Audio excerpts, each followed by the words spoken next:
If you want to be a commercial pilot in Canada, you have to pass the tough commercial pilot written exam.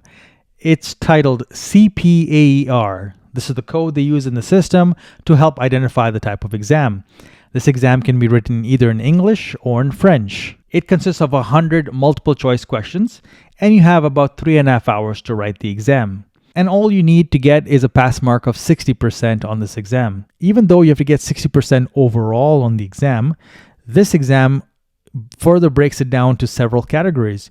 You must also get above 60% in each specific of the 4 categories, such as we talked about air law, navigation, meteorology, as well as the general knowledge section. Now let's talk about what a partial pass on the exam means. It's quite common for pilots who get a 60% overall on the exam. So overall they pass the exam, but out of the 4 mandatory subject areas, they got below 60%. So they did not fail the entire exam completely. They partialed the exam on just 2 subject areas. If you just failed 1 section, it's a partial. If you failed 2 sections, it's still considered a partial. But anything more than 2, such as 3 or 4, it's considered a complete failure, and you have to retake the exam from scratch. But if you only partial 2 sections, when you come back the next time to write the exam after the recommended waiting period, you only have to redo those 2 sections. And hopefully you pass it again. If not, then it's a complete failure and you have to retake the exam from scratch. And that's quite painful. Now, there's several versions of this commercial pilot exam. The standard version is the CPAER exam we talked about. This is if you're flying an airplane. If you're flying a helicopter, the exam is called the CPHEL exam. Again, it's 100 questions and it takes 3.5 hours at the maximum to write this exam. And you still need a minimum of 60% to pass. The other version of this exam is if you're a Canadian Forces pilot. The exam version is called ARPO, which stands for Air Law, Air Traffic Rules and Procedures. And finally, another common version of this exam is if you are an FAA pilot and you want to convert to Transport Canada. And this exam version is the FAACA exam.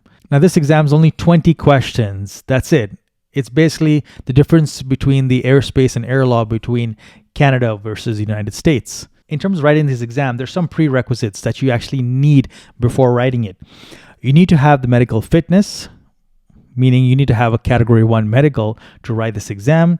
You need to have a letter of recommendation from your flight instructor. You also need to show some form of identification, such as your pilot license, and show that you've met the minimum experience requirements in terms of flying hours before you write the exam.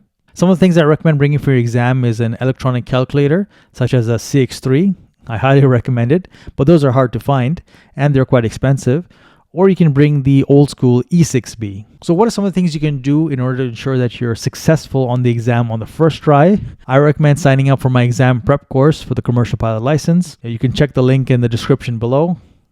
I will offer you a guarantee pass that you will pass on the first try with the fastest study time possible, because I really care about my students. I want to ensure that I keep following up with you and ensuring that you feel really confident, so that when you go for the exam, you can go in with confidence and do really well. And once you pass your exam, you can move on to the next stage. So definitely check out the link in the description below and let me help you out. All right, take care.